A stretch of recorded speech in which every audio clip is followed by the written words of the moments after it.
there's a sacrificial element in maturation, right? You have to sacrifice the pluripotentiality of childhood for the actuality of a frame. And the question is, well, why would you do that? Well, one reason is it happens to you whether you do it or not. You can either choose your damn limitation, or you can let it take you unaware when you're 30, or even worse when you're 40. And then that is not a happy day. And I see people like this, and I think it's more and more common in our culture because people can put off maturity without suffering an immediate penalty.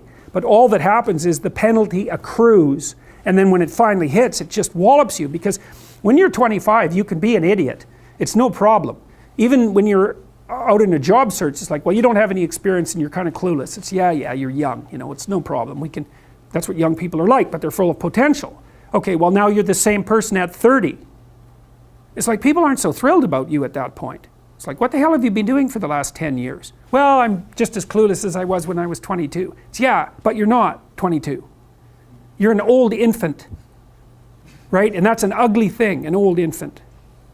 So part of the reason you choose your damn sacrifice, because the sacrifice is inevitable, but at least you get to choose it. And then there's something that's even more complex than that in some sense, is that the problem with being a child is that all you are is potential, and it's really low resolution. You could be anything, but you're not anything.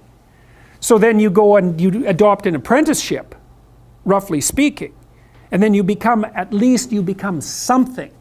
And when you're something, that makes the world open up to you again. Like if you're a really good plumber, then you end up being far more than a plumber, right? You end up being a good employer. Not that plumbers, I'm not putting plumbers down. It's like more power to plumbers. They've saved more lives than doctors.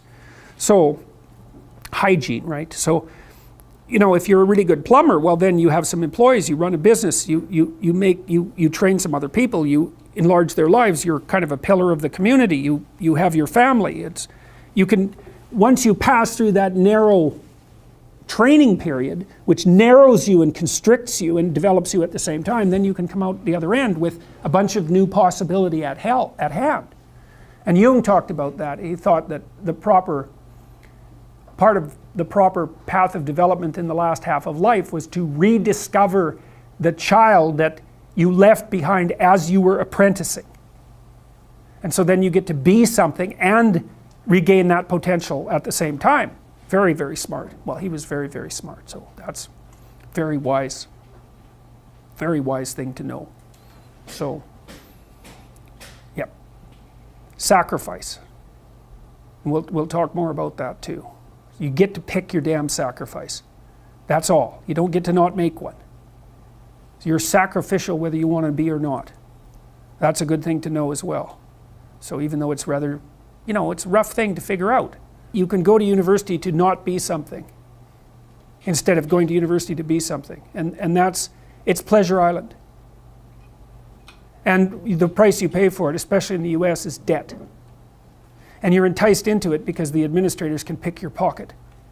So they rob your future self while allowing you to pretend that you have an identity, right? Very nasty. And you can't declare bankruptcy with your student loans in the US. It's indentured servitude.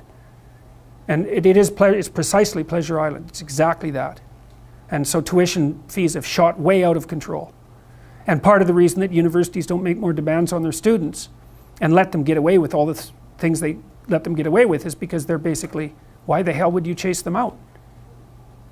They're $100,000 or more. So they can do whatever they want as long as you get to sell them to the salt mines. Right. So, and it's not the only reason, because the other thing that's happened is that the rate of technological transformation is so fast now, and the rate of turnover of things is that it is genuinely harder for people who are, say, 18 to 20. When I was a kid, roughly speaking, the kind of rough patch for life was probably 14 to 17, something like that. Now I think it's 18 to 25. Something like that. And I think the reason for that is that all the jobs that the bloody hippies complained about being doomed to in the 1960s have now disappeared. Their problem was, oh my God, I'm going to have to work for a corporation and get a salary for the rest of my life. And then I'll just end up in it with a pension and that'll be my whole life. It's like, well, it seems like a lot better deal than an endless round of part-time Starbucks jobs. So, you know, some of it is that. It's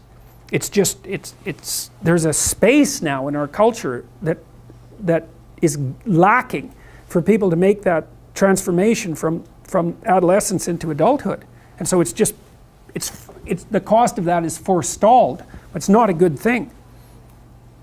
It's not a good thing. Do you think this is affecting employers maybe in choosing younger people for a job? Maybe saying that they're seeing this slower maturation, or they're saying this person's got a degree from U of T, but I've heard bad things, that degrees aren't worth it. Well, there's a couple of problems with the degrees. Is that everyone has one. That's the first one. Because scarcity matters, obviously. The second thing is that the match between the degree and the workplace has become less and less self-evident.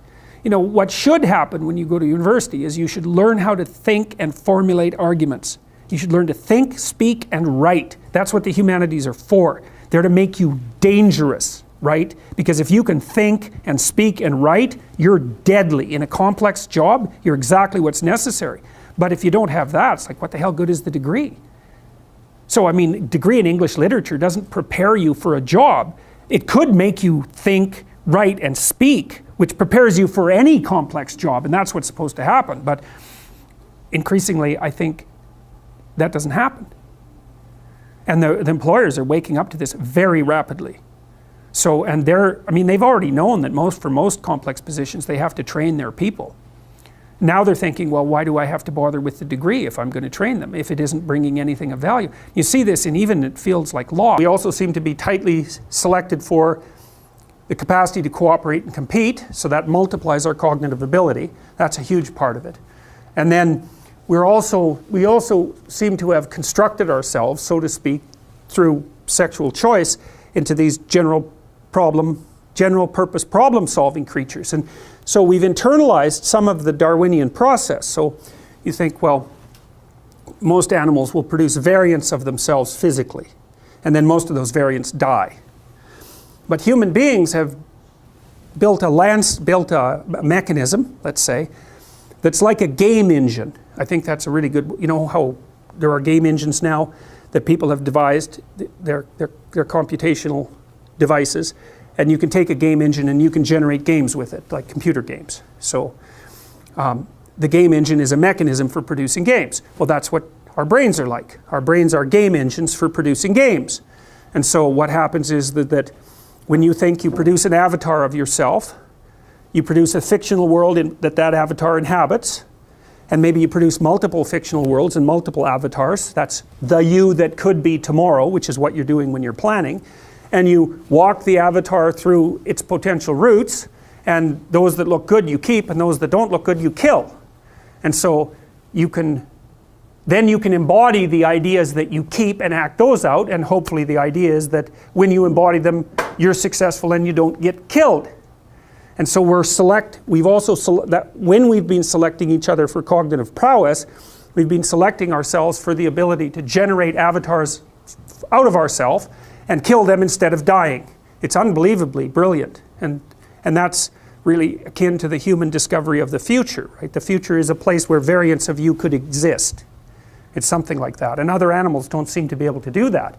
So we're very sneaky. And well, so far it doesn't seem to be working too badly, although we haven't been around for very long, right? I mean, human beings of our particular subspecies, about 150,000 years, something like that, which is, from an evolutionary time frame, it's nothing, you know. It's 2,080-year-old men. It's not very long.